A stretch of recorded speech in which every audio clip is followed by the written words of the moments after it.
Aktivitas Rumah Sakit Siloam Sriwijaya Palembang terlihat berangsur normal Selasa pagi, menyusul kebakaran yang terjadi di rumah sakit tersebut Senin malam tadi.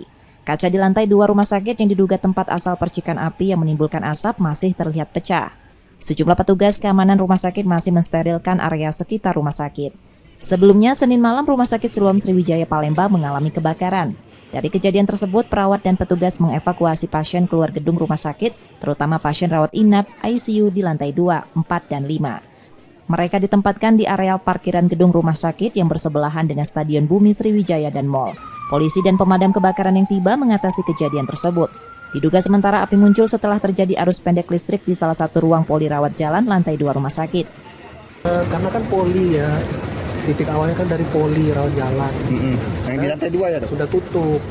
Di ruang poli itu di lantai 2? Lantai 2. Nah, dari mananya, apakah dari kabel, dari mana, itu masih kita tunggu. Maksudnya api datang itu dari atas, dari dinding atau dari mananya? Dari dalam. Dari dalam. Dari dalam. Posisi mati lampu tadi ya, Dok?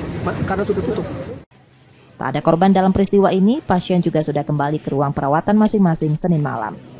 Yudi Kiswanto, Kompas TV, Palembang, Sumatera Selatan.